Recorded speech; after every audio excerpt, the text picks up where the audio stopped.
Bradesco. Entre nós, você vem primeiro. Boa noite. Boa noite. O Jornal da Record começa com informações das eleições na Venezuela. O país vive uma onda de protestos depois que autoridades eleitorais do país declararam que Nicolás Maduro foi reeleito. A oposição acusa o governo de fraudar os resultados das eleições. Na tarde de hoje, milhares de pessoas foram às ruas e pediram a retirada de Maduro do poder.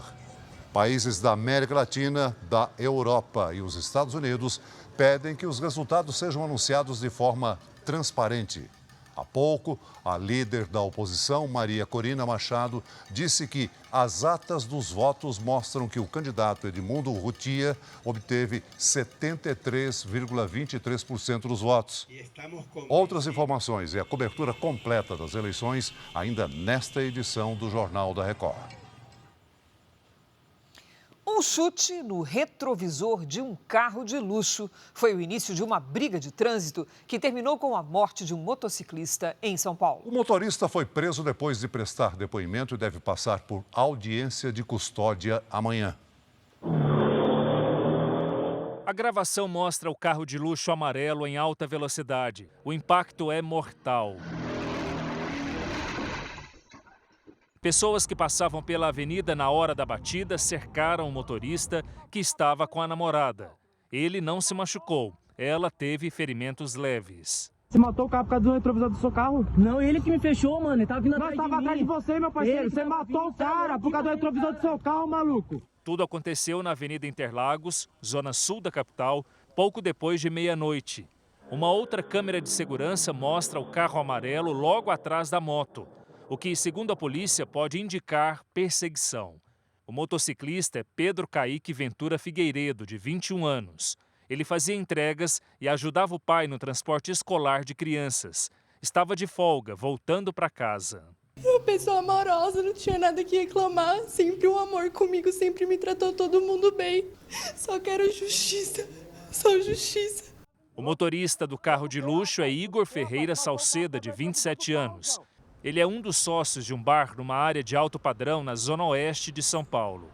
O carro, avaliado em quase R$500 mil, está no nome de uma empresa de importação e exportação de Diadema, na região metropolitana da capital. O motorista disse em depoimento que o motociclista atingiu o retrovisor do carro, ainda em movimento, depois de surgir na avenida em que estavam pelo lado esquerdo, e que o atropelamento aconteceu porque a vítima teria mudado de faixa repentinamente. Essa versão não convenceu a polícia. O primeiro boletim de ocorrência chegou a ser registrado como homicídio culposo, quando não há intenção de matar. O teste do bafômetro deu negativo. Mas quando o caso chegou à delegacia da região do acidente, o delegado mudou o entendimento, depois de analisar as imagens. Ele conta uma história que não bate com a velocidade que a gente vê nas imagens desenvolvidas pelo veículo, que ele teve um momento de fúria e perseguiu o motociclista, acabando por atropelá-lo. Igor Salceda deve ser autuado por homicídio doloso com dolo eventual, quando há intenção de matar. Ele deve ficar preso até a audiência de custódia, que vai acontecer amanhã. Ele não estava alcoolizado, né? Ele não fez absolutamente nada de errado que pudesse legitimar a conduta de homicídio doloso. Na delegacia, Igor Salceda chegou a ser agredido pelo pai de Pedro Caíque. Nada que ele venha falar não vai justificar o que ele fez. Por mais que venha falar foi um retrovisor paga uma vida. Veja agora outras notícias desta segunda-feira. 3 meses depois da tragédia das chuvas, 3 mil pessoas ainda vivem em abrigos no Rio Grande do Sul. Equipe da Record mostra local de ataque terrorista que matou crianças em Israel. A repercussão mundial depois da vitória contestada de Nicolás Maduro na Venezuela. Em Paris, má qualidade da água do Rio Sena adia treinos do triatlo. Raíssa Leal é recebida com festa na casa do time Brasil. Bia Ferreira vence no boxe e avança para as quartas de final. No surf, Gabriel Medina tira nota 9,9 e avança na busca pela medalha.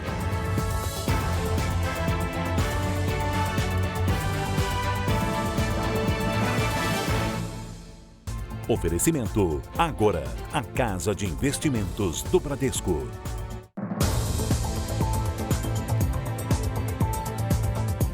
A cada 2 horas, um veículo é roubado ou furtado em estacionamentos no estado de São Paulo, segundo a Secretaria de Segurança Pública. Hoje, em Campinas, 2 homens foram presos e 2 adolescentes apreendidos, suspeitos de fazerem parte de uma quadrilha especializada neste tipo de crime. Os mandados de prisão e de busca e apreensão foram cumpridos na Grande São Paulo e em Campinas, no interior. 2 homens foram presos e 2 adolescentes apreendidos, suspeitos de participar do roubo de 8 veículos em um estacionamento particular no Aeroporto Internacional de Viracopos, em Campinas, no mês passado. Parte do crime foi gravada. Os ladrões chegam encapuzados neste carro branco. Minutos depois, já nestas imagens, eles aparecem fugindo do local com os carros. Segundo a delegada do caso, um dos menores seria o responsável por aliciar as pessoas para participar dos roubos. A gente contabilizou entre 9 e 10 pessoas envolvidas ali na prática, né? Mas agora a gente está apurando também alguns possíveis receptadores e até onde a gente sabe, tem até mais pessoas envolvidas. Na sexta-feira, na capital paulista, 2 homens foram presos suspeitos de furtar 2 carros de luxo em um estacionamento na Zona Sul. Um deles avaliado em R$800 mil. No primeiro semestre deste ano, o estado de São Paulo registrou 2.241 roubos ou furtos de veículos dentro de estacionamentos, uma média de 12 por dia. Apesar dos números, o estacionamento ainda é considerado um local seguro. O ambiente mais favorável para o criminoso sempre será a rua. Então, se facilita a vida do criminoso a rua, para o usuário é melhor usar o estacionamento evitando a rua. Para este especialista, é preciso ampliar o monitoramento e a segurança presencial nos locais. E mesmo quando você para na rua, você acaba sendo incomodado. Às vezes você vai sair com uma bolsa, alguma coisa, você não tem nenhuma segurança em relação a isso. Voltamos a falar da crise política na Venezuela. Autoridades internacionais contestam os resultados das eleições presidenciais. A população foi às ruas para protestar contra a vitória de Nicolás Maduro. Veja na reportagem dos enviados especiais Raul Dias Filho e Hugo Costa. Foi durante a madrugada desta segunda-feira que o Conselho Nacional Eleitoral declarou Nicolás Maduro vencedor da eleição, com 51% dos votos contra 44% de Edmundo González Urrutia. A líder da oposição contestou o resultado. Maria Corina Machado alegou que Urrutia teve mais de 70% dos votos. Observadores internacionais não puderam acompanhar a apuração dos votos nas sessões eleitorais. Em resposta, o procurador-geral da Venezuela acusou a oposição de tramar um golpe de Estado contra Nicolás Maduro. Foi evitada. Milhares de pessoas foram às ruas pedindo a renúncia de Maduro. A chuva não impediu que este grupo de mulheres fizesse um panelaço. Pergunto o motivo do protesto e esta mulher responde: Há fraude e já estamos cansados. Os protestos se espalharam pela cidade e ficaram cada vez mais intensos. Esta é uma das principais avenidas de Caracas. Ela foi tomada pelos manifestantes que fizeram barricadas e bloquearam a passagem. O protesto é contra o resultado das urnas e este ponto é um lugar muito sensível e representativo. Estamos a menos de 1 quilômetro do Palácio Presidencial. Autoridades de todo o mundo acreditam que o resultado não reflete o voto do povo venezuelano, já que as pesquisas mostravam Urrutia com uma larga vantagem contra Maduro. Em uma declaração conjunta, líderes de 9 países latino-americanos pediram uma revisão completa do resultado. Eleições que geram tanta expectativa quanto esta devem ser absolutamente transparentes, afirmou Gabriel Boric, presidente do Chile. Para que acá haja transparência, verificação. Já o presidente argentino, Javier Milei, classificou a eleição na Venezuela como uma fraude imposta por Nicolás Maduro. Em visita ao Japão, o secretário de Estado americano, Antony Blinken, afirmou que é fundamental que cada voto seja contado de forma justa e transparente. Autoridades da União Europeia também defenderam que a vontade do povo venezuelano seja respeitada. Um porta-voz das Nações Unidas pediu transparência total no resultado. O presidente da Rússia, Vladimir Putin, foi um dos poucos líderes mundiais que parabenizaram Maduro pela vitória. Especialistas em relações internacionais afirmam que a eleição na Venezuela tem todos os elementos de uma grande fraude para manter Nicolás Maduro no poder por mais 6 anos. A falta de transparência antes, durante e depois da votação se concretizou no anúncio da vitória de Nicolás Maduro, sem que as atas eleitorais fossem divulgadas com o resultado de cada urna. Especialistas apontam o momento delicado e potencialmente explosivo da situação na Venezuela. Se tiver grandes manifestações, o regime vai ser mais repressivo, como já aconteceu, como a gente viu em outros momentos. E aí você pode gerar muita instabilidade. Então, o cenário para os próximos dias mostra que a possibilidade de incerteza, mas também de instabilidade é crescente. Este professor de Relações Internacionais aponta todos os indícios de fraude. A fraude ela se configura por um processo. E o processo vai desde a maneira como isso vai ser regulamentado ou da maneira como isso está sendo conduzido de acordo com a legislação até mudanças de legislação. A professora de Relações Internacionais questiona, inclusive, o papel da Comissão Nacional no que poderia ser uma enorme fraude.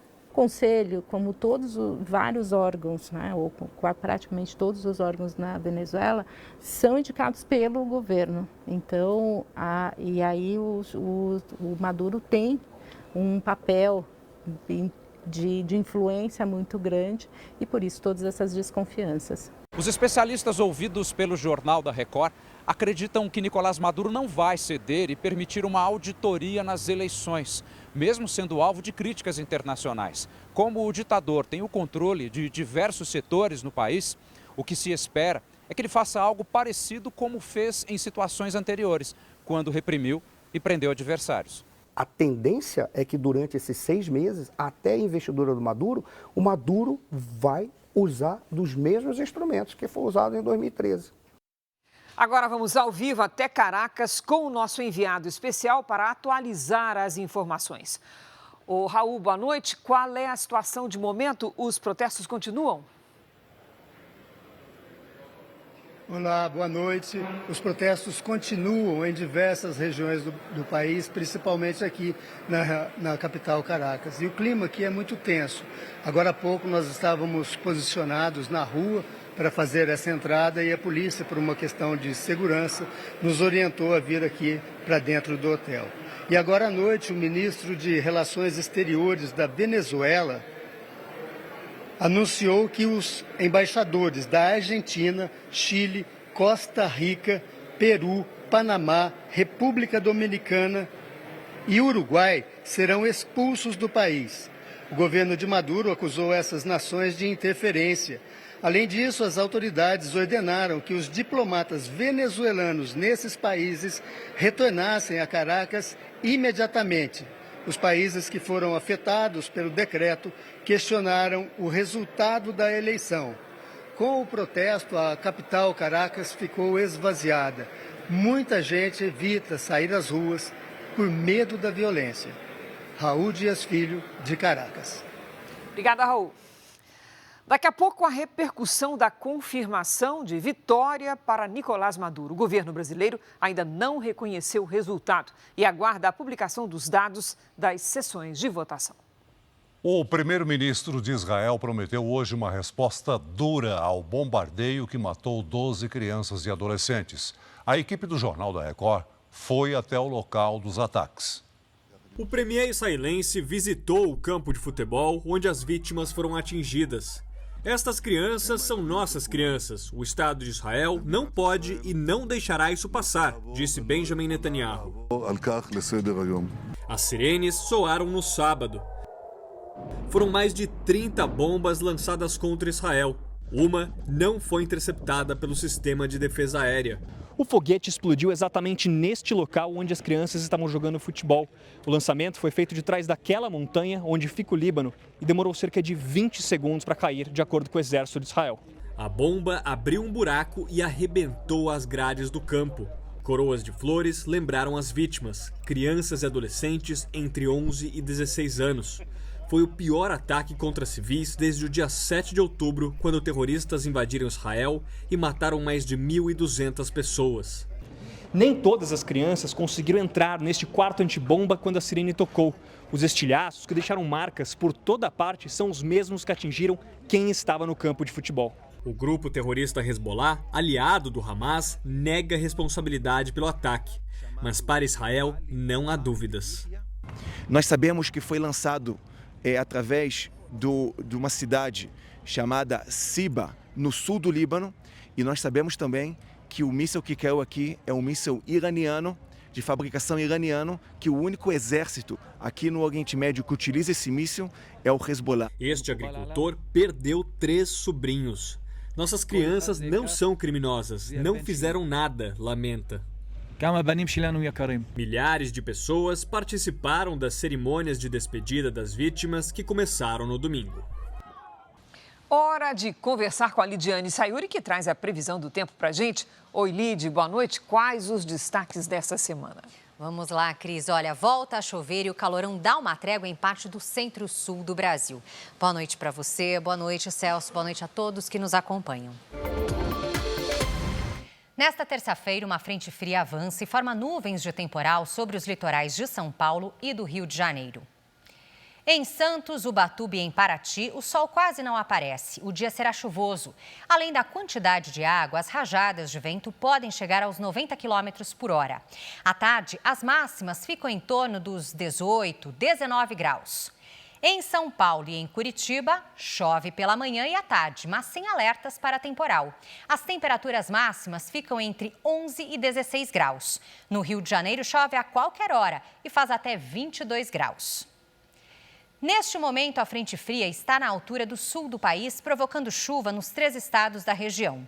Pelas imagens de satélite, vemos esse conjunto de nuvens aqui. Cris e Celso, é a frente fria. Amanhã ela avança bem rápido pelo litoral do sudeste e forma nuvens carregadas sobre o interior de Mato Grosso do Sul, Minas Gerais e do Espírito Santo, mas nada de chuva forte. No giro de temperaturas, faz até 18 graus em Porto Alegre. Em Vitória, a máxima de 27. Em Brasília e em João Pessoa, 28. E até 35 em Manaus. Momento de interatividade com a sua participação no Tempo Delivery. O primeiro pedido é da Paula. Ela é de Concórdia, Santa Catarina. Oi, Paula, bem-vinda. O sol volta a aparecer entre algumas nuvens nesta terça-feira e as máximas chegam aos 19 graus. A quarta e a quinta serão ensolaradas e mais quentes. Os termômetros marcam entre 23 e 26 graus. Agora é a vez da Laura. Ela está de olho na previsão para Sobradinho, Distrito Federal. Boa noite, Laura. A semana segue ensolarada e com baixa umidade do ar. Na terça e na quarta, máxima de 28. Na quinta, faz até 26 graus. Participe você também do nosso Tempo Delivery. Poste uma mensagem nas redes sociais com o nome de uma cidade e a hashtag você no JR. Cris, Celso. Obrigada, Lidy. Veja ainda hoje, nível de poluição do Rio Sena preocupa os organizadores dos Jogos de Paris. O treino de triatlo foi cancelado. Polícia prende suspeito de balear oficial da Força Aérea Brasileira durante assalto em São Paulo. Brasil já teve 18 mil interrupções de energia causadas por incêndio em 2024.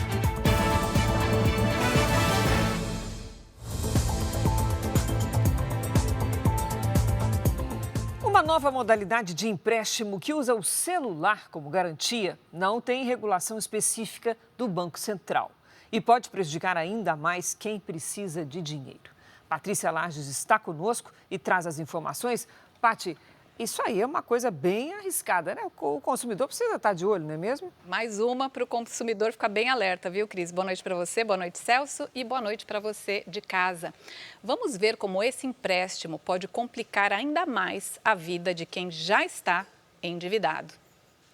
No empréstimo em que o celular é a garantia, caso o consumidor atrase o pagamento, o aparelho será bloqueado até o débito ser pago. A operação é controversa e bastante insegura, porque para fazer o cadastro, algumas empresas pedem que o consumidor informe a senha de acesso à conta bancária, sendo que essa é a regra número 1 de todos os bancos, né? Jamais passar a senha a terceiros. Mas tem mais. Antes de receber o dinheiro, o consumidor tem de baixar um aplicativo de fonte desconhecida, porque é esse aplicativo que vai bloquear o celular em caso de inadimplência. E as próprias empresas dizem que não é possível desinstalar o aplicativo durante o contrato.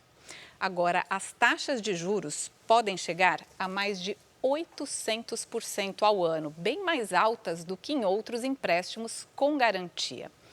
Nesta simulação, a gente vai ver um empréstimo de R$1.000 com a taxa mais baixa encontrada em uma empresa, que foi de 12,5% ao mês. Neste caso, o total a ser pago é superior a R$ 2.100, mais do que o dobro do valor recebido. Agora, fazendo a mesma simulação, mesmo valor, mesmo prazo, mas utilizando a taxa mais alta de quase 20%, o total a ser pago seria de quase R$3.000, o triplo do valor recebido em apenas um ano. Ô, Paty, e o alvo desse tipo de empréstimo é justamente a pessoa de baixa renda, sem bens e ainda com CPF negativado. É exatamente isso, viu, Cris? Olha, as pessoas com menos acesso ao crédito e menos conhecimento financeiro podem até achar que essa é uma boa solução. Mas, em vez disso, elas podem se colocar em uma situação ainda pior, de uma possível exposição de dados e de juros muito altos. Cris, Celso. Importante o alerta, Paty. Obrigada. Valeu, Patrícia. O Repórter Record Investigação desta segunda viaja à fronteira do Brasil com a Venezuela e a Guiana e mostra a ameaça a um patrimônio da humanidade, os povos originários da Amazônia. Facções criminosas se infiltram em territórios indígenas protegidos por lei. É o avanço do narcogarimpo. A maioria dos garimpos são o pessoal da facção, né? Pessoas criminosas. Violência, homicídios na terra indígena no Mami está muito alto. Fala que vão me matar.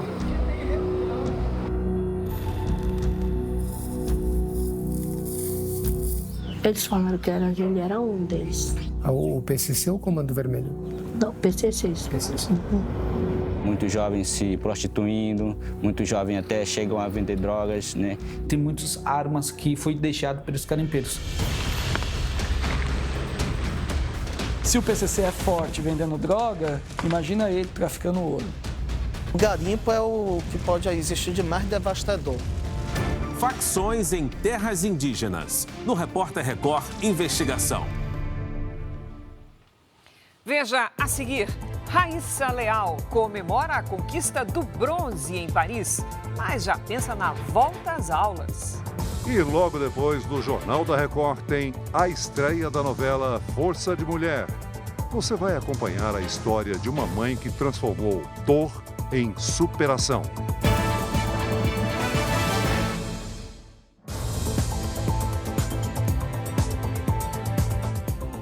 Um homem suspeito de atirar num major da Força Aérea durante um assalto foi preso hoje em São Paulo. Durante a abordagem, ele tentou resistir e roubar a arma de um policial. Acabou baleado. Foram quase 2 meses de investigações até a prisão do suspeito. Pedro Henrique Maciel de Souza tem 21 anos. Ele foi preso por tentativa de latrocínio na casa da mãe em Paraisópolis, a segunda maior comunidade de São Paulo.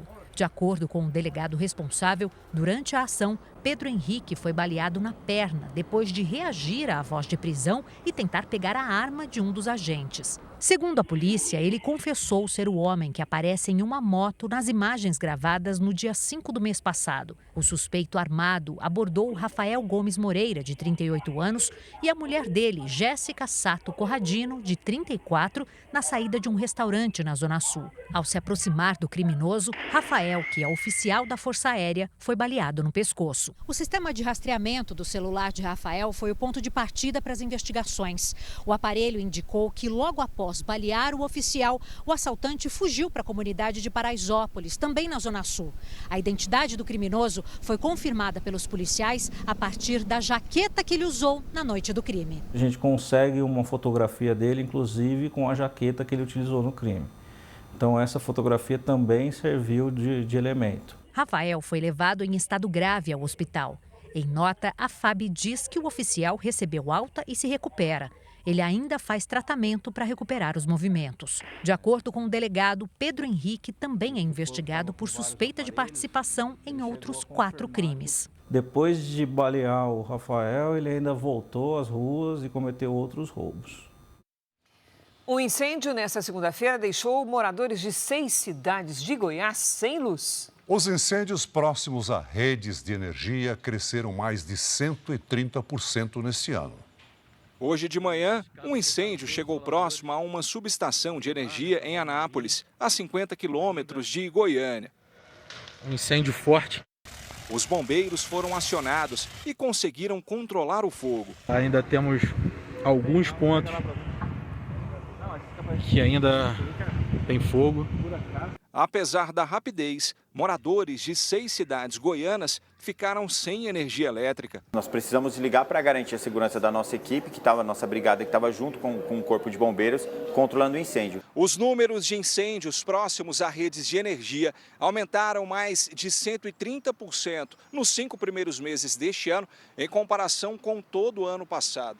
No Brasil, a situação é parecida. Em 2024, já foram registradas mais de 18 mil interrupções de energia por causa de incêndios ou queimadas. Os casos devem aumentar nos próximos meses por causa da estiagem que afeta o interior do país. Segundo dados do Instituto Nacional de Pesquisas Espaciais, o INPE, as queimadas na região centro-oeste aumentaram quase 80% em relação ao mesmo período do ano passado. Em todo o Brasil, a alta é de mais de 50%. E nós estamos fazendo trabalho junto com a nossa equipe de brigada, fazendo roçadas e fazendo limpeza de subestações e limpeza de áreas embaixo da nossa rede, justamente para prevenir que o fogo chegue a uma labareda muito alta e acaba contaminando e desligando os nossos clientes. Um grave acidente com 2 carretas e um ônibus deixou 5 mortos e 16 feridos em Rondonópolis, Mato Grosso. O motorista de um dos caminhões tentou fazer uma ultrapassagem e colidiu com o ônibus. Em seguida, bateu na carreta que carregava óleo diesel. O acidente provocou uma explosão que destruiu os veículos. Foi demolida hoje a fachada da Boate Kiss em Santa Maria, no Rio Grande do Sul. No local será construído um memorial em homenagem às 242 vítimas do incêndio de 2013. O projeto terá investimento estimado de R$4 milhões, com a supervisão do Ministério Público do Estado. O motorista de um caminhão perdeu o controle do veículo e tombou sobre 2 carros na zona norte de São Paulo. O motorista de um deles ficou preso às ferragens e foi socorrido pelo helicóptero Águia da Polícia Militar. O governo brasileiro ainda não reconheceu a vitória de Nicolás Maduro nas eleições na Venezuela. Hoje, o Itamaraty divulgou nota em que destaca o caráter pacífico das eleições. De Brasília, o repórter Tiago Nolasco atualiza as informações. Boa noite, Tiago. Oi, Celso. Boa noite para você, para a Cris e para todos. O Ministério das Relações Exteriores declarou que aguarda a publicação do resultado de cada sessão de votação. Para o Itamaraty, a divulgação dessas informações é um passo fundamental para a transparência, a credibilidade e a legitimidade do resultado. O assessor especial da Presidência da República para Assuntos Internacionais, Celso Amorim, segue em Caracas, capital da Venezuela, onde aguarda pelas atas de votação. Também em nota, Amorim disse que não vai endossar nenhuma narrativa de fraude da eleição. O jornalismo da TV Record apurou que o Itamaraty orientou a embaixadora do Brasil na Venezuela, Glilvânia Oliveira, a não comparecer a uma reunião convocada por Nicolás Maduro para que o Brasil e outros países reconheçam o resultado de ontem. Veja a seguir, brasileiro Gabriel Medina consegue a maior nota da história do surf olímpico e avança em busca da medalha. FBI deve ouvir Donald Trump sobre a tentativa de assassinato do candidato republicano à presidência dos Estados Unidos. E daqui a pouco tem a estreia da novela Força de Mulher. Imperdível.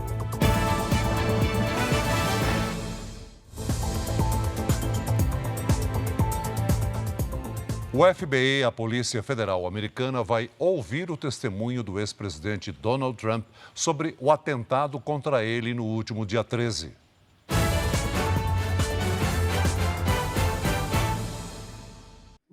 Donald Trump já falou diversas vezes sobre as falhas que permitiram a ação de um atirador durante o comício na Pensilvânia.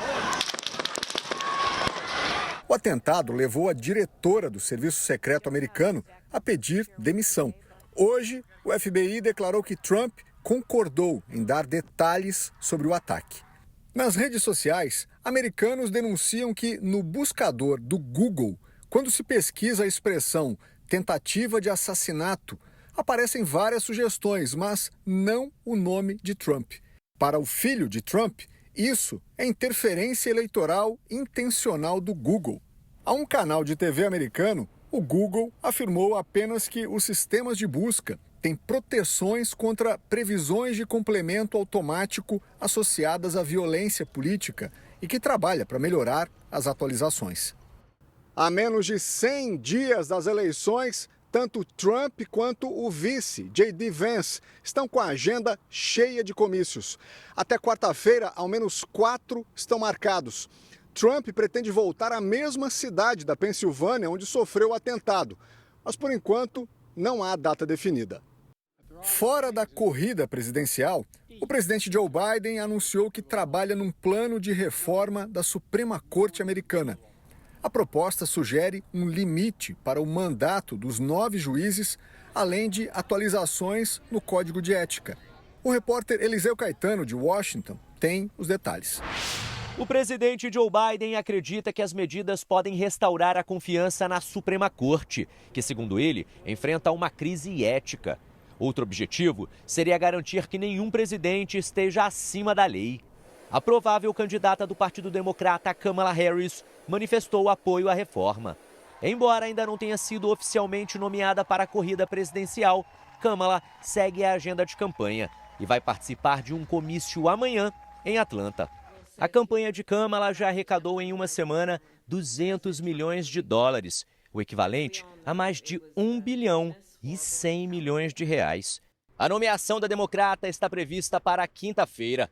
Aqui na Câmara, há uma forte pressão por parte de representantes do partido para que ela escolha o senador Mark Kelly como vice. Essa seria uma forma de compensar uma das maiores fraquezas relacionadas ao nome de Kamala, a crise migratória na fronteira com o México.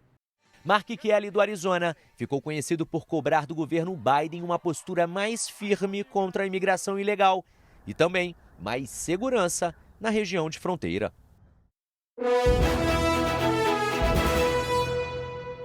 Eleições 2024. Vamos aos números da pesquisa Real Time Big Data para a Prefeitura de Belo Horizonte. No primeiro cenário da pesquisa estimulada, em que o nome do candidato é citado, Mauro Tramonte, do Republicanos, tem 26% das intenções de voto. Bruno Engler, do PL, aparece com 14%. Duda Salabert, do PDT, tem 12%. João Leite, do PSDB, 9%. Carlos Viana, do Podemos, tem 8%.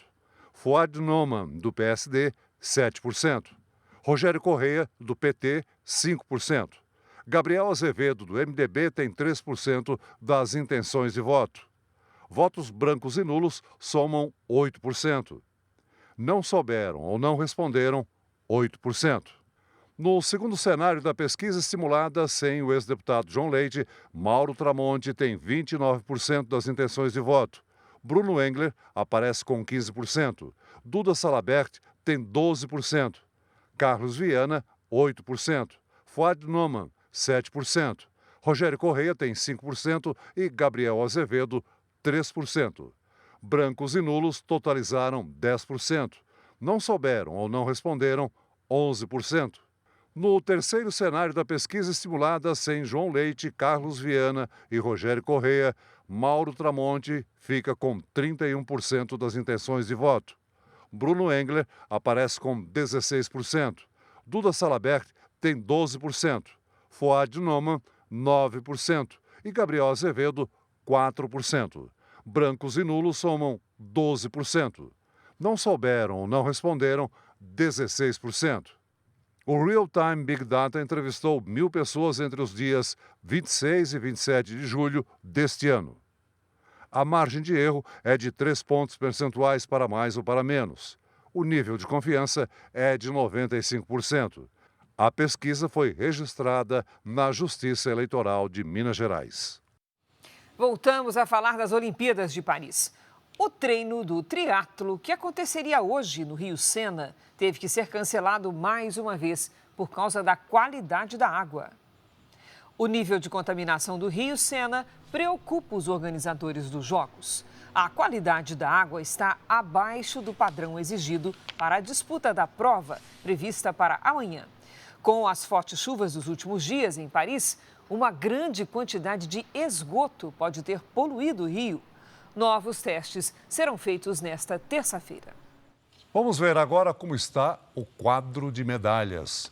O Japão lidera com 6 medalhas de ouro, 2 de prata e 4 de bronze. A França, dona da casa, está em segundo lugar com 5 medalhas de ouro, 8 de prata e 3 de bronze. A China vem em terceiro, com 5 de ouro, 5 de prata e 2 de bronze. Em quarto está a Austrália, com 5 medalhas de ouro e 4 de prata. Em quinto lugar está a Coreia do Sul, com 5 medalhas de ouro, 3 de prata e 1 de bronze. A China, Austrália e Coreia do Sul estão atrás da França na classificação por terem menos medalhas de prata. O Brasil aparece no 18º lugar, com 1 medalha de prata e 2 medalhas de bronze. O maior desastre climático do Rio Grande do Sul completa hoje 3 meses. As enchentes que devastaram o estado provocaram 182 mortes e um prejuízo calculado em 12 bilhões de reais. Uma cidade que aos poucos fica mais parecida com o que era antes. O frio espantou os frequentadores da orla do Guaíba.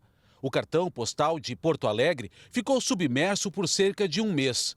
As áreas de esportes e de lazer foram reformadas, mas os danos provocados se estendem por toda a capital gaúcha. Estamos fazendo um levantamento de todas as ruas que foram atingidas, historiando, apontando, e em breve a gente vai fazer a recuperação do pavimento dessas vias. Quase 100 mil toneladas de entulho foram retiradas das ruas após a enchente. Quem vive do campo foi duramente atingido no interior gaúcho. Segundo o governo estadual, serão necessários pelo menos 6 bilhões de reais para recompor as condições de solo nos 3 milhões de hectares destinados à atividade agropecuária. O prejuízo no Rio Grande do Sul passa de 12 bilhões de reais. O impacto foi maior no setor habitacional, com 4 bilhões e 700 milhões de reais em perdas. 182 pessoas morreram e outras 33 estão desaparecidas. 2 milhões e 400 mil gaúchos e quase 90% dos municípios do estado foram afetados pelas enchentes. 3 meses após a tragédia, mais de 3 mil pessoas seguem em abrigos improvisados. E até quem já conseguiu retornar para casa ainda vai precisar de ajuda. Tudo se perdeu, assim, em pouco tempo, então, assim, foi muito complicado, né? Foi muito triste, muito doloroso, mas estamos recomeçando. 3 meses depois, a população gaúcha é grata por toda a ajuda. É de uma extrema importância, de uma extrema relevância. Eu acho que é tão importante que se não fosse essa ajuda, talvez eu não estivesse em casa hoje.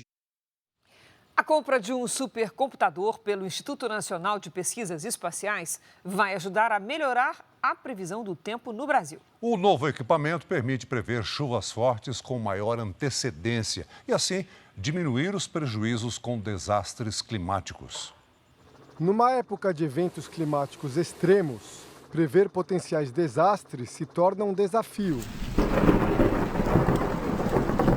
Estamos em Cachoeira Paulista, interior de São Paulo. Aqui fica uma das bases do Instituto Nacional de Pesquisas Espaciais, o INPE, vinculado ao Ministério da Ciência, Tecnologia e Inovação. Neste prédio, máquinas potentes funcionam 24 horas por dia, 7 dias por semana. O supercomputador recebe dados de diferentes fontes. Por exemplo, dados de boia em mar, dados de superfície, de sensores que estão instalados em diferentes áreas do país, dados de radares meteorológicos, e eles são utilizados no processamento do modelo de previsão numérica de tempo e clima. Essa aqui é a sala onde ficam os supercomputadores do INPE. O barulho que você ouve são os ventiladores que resfriam as máquinas. E esse aqui é o sistema chamado Tupã. Ele foi atualizado pela última vez em 2017. Ele parece moderno, mas na verdade está ultrapassado. Por isso o INPE agora abriu licitação para comprar um novo supercomputador, que vai ter capacidade de processamento de dados até 6 vezes maior. Isso vai fazer com que a previsão do tempo fique muito mais rápida, muito mais precisa. É tecnologia de ponta, comparável ao que já existe nos países mais desenvolvidos do mundo. Atualmente, o INPE consegue fazer previsões com 11 dias de antecedência e visualizar alterações climáticas em áreas de 7 quilômetros quadrados. Com a nova supermáquina, será possível antecipar a previsão para 15 dias e com foco em áreas de menos de 1 quilômetro quadrado. A gente vai conseguir dizer, olha, a chuva ela deve começar na hora e minuto tal e acabar na hora e minuto tal. Além disso, a gente vai conseguir detalhar não só nos bairros, mas nas ruas do bairro a ocorrência de chuva ou de temperaturas altas ou mais baixas, ou período de mais seca. A tecnologia também vai permitir alertar a Defesa Civil sobre possíveis riscos. Para que, principalmente, a gente minimize ao máximo o número de perdas humanas e também para minimizar justamente as perdas materiais. A licitação do novo supercomputador vai ocorrer nas próximas semanas. O equipamento deve entrar em funcionamento no primeiro trimestre de 2025. É a primeira de 4 máquinas que o INPE quer comprar, num investimento total de 200 milhões de reais. Isso vai dar um salto científico e tecnológico muito grande para o INPE e para a meteorologia nacional. E uma última informação sobre a Venezuela. O governo da Argentina confirmou que há uma movimentação de manifestantes do lado de fora da embaixada em Caracas.